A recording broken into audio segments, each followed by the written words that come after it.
Ciao a tutti! Oggi andremo a vedere quali erano le creature da poter votare su Ark. Queste creature ne vinceranno alcune, adesso non so precisamente il numero dei vincitori, però saranno inserite probabilmente su Ark 2. Ora andiamo a vedere nei dettagli quali erano queste creature. Purtroppo il contest è già terminato perché terminava il 23 di gennaio, però comunque andiamo ad analizzare creatura per creatura.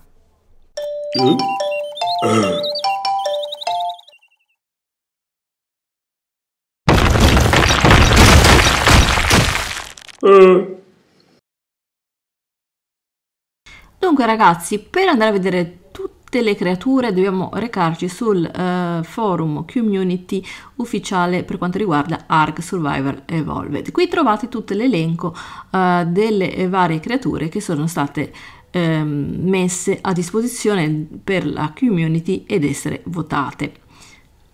Ora andremo a vedere quali sono queste creature. Ho fatto un piccolo riassunto scremato, quelle che a mio avviso erano le più interessanti. Il primo animale che andiamo ad analizzare si chiama Boru. Si tratta di una lumaca gigante. Questa lumaca praticamente ci permetterà di entrare, però possiamo entrare soltanto una persona per volta, quindi sarà utilizzata da un solo giocatore perché ha soltanto un posto. È molto forte nel senso che non sarà mai possibile, o perlomeno sarà molto difficoltoso riuscire a danneggiarla, quindi ha una grande difesa.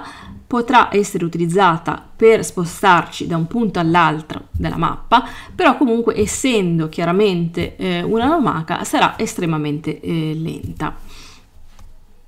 Quindi una mount ottima per quanto riguarda la difesa, eccola qui, come potete vedere c'è soltanto una persona all'interno, potrà essere utilizzata sia in PvE e in PvP, però credo che sia veramente molto forte per quanto riguarda il discorso del PvP. Altra creatura, il ragno saltatore, chiamiamolo così, vedete questo qui bianco dell'immagine. Questo ragno diciamo che è molto più forte o più che altro molto più utile la femmina, in quanto produce una specie di veleno che sarà molto utile sia per stordire o addirittura bloccare alcune creature, ma anche creature molto più grandi di lui. Quindi questo è molto importante, quindi bisogna andare a catturare soprattutto la femmina. Come abilità ha la capacità, come dice il suo stesso nome, di arrampicarsi e saltare, eccetera, e poi andrà anche a bloccare alcuni animali, come vi dicevo prima, utile per queste sue caratteristiche. Dunque, terzo animale, ossia dinosauro, a mio avviso il più interessante di tutti, perché vedete qua nell'immagine si chiama Megaraptor. Comunque dicevo, qui nell'immagine ha degli artigli, vedete che sono colorati in maniera differente perché il suo punto forte appunto sono questi artigli. Dunque è un classico dinosauro, come potete vedere qui dall'immagine, però andiamo a leggere più nello specifico cosa fanno i suoi artigli. Un animale estremamente utile sia in PvP che PvE, questo è molto importante.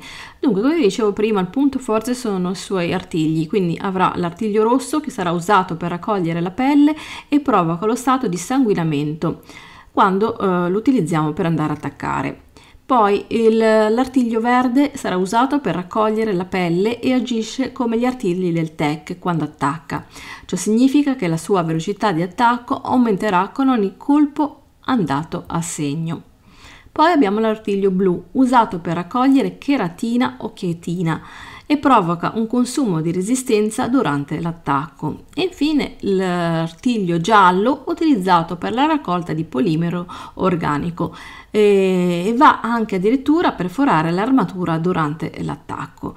Quindi, come potete notare, questo animale sarà utile, come vi dicevo prima, anche e soprattutto in PvE, perché comunque ci permette con un solo animale di andare a raccogliere più materiali.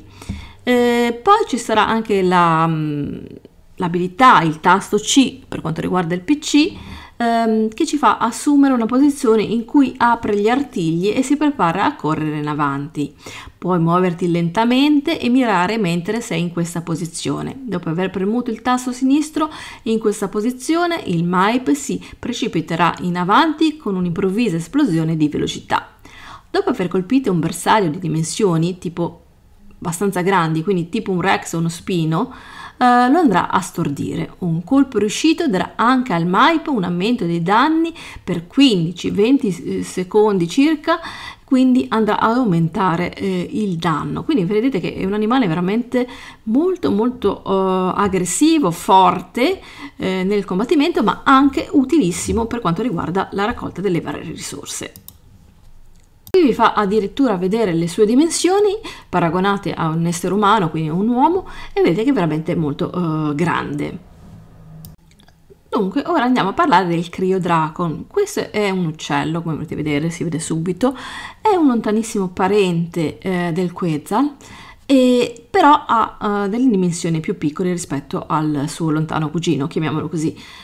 Dunque questo animale ci permetterà di andare sia in aria, quindi volare con lui, sia andare sott'acqua. Ci ricorda vagamente un po' l'animale, il Maewing, per queste sue caratteristiche. Dunque, l'ultimo animale di oggi è la lontra gigante. Come potete vedere ricorda tantissimo anche qua il suo lontano parente che già abbiamo conosciuto, quindi la lontra che troviamo normalmente nei fiumi di Ark, però questa qui ha la caratteristica di essere molto più grande. Essendo molto più grande, ovviamente sarà molto più difficoltoso andarla a catturare, il timing funzionerà un po' come il suo cugino, ma sarà un po' più difficoltoso andarlo ad attuare.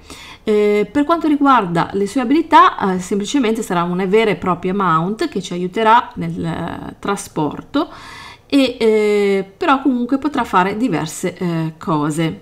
Dunque questo qui è un animale molto dolce e carino da avere come mount. Ha un po' le stesse abilità, quindi se le andremo a utilizzare nell'acqua, simile a sua cugina, e quindi ci permetterà di andare a coltivare magari per esempio le perle silicee. Ma ci ricorda anche il rat di Aberration, ossia ha uno scudo che ci può proteggere durante la cavalcata, quindi un animale estremamente utile secondo me, e quindi anche qui gli avrei dato il mio voto.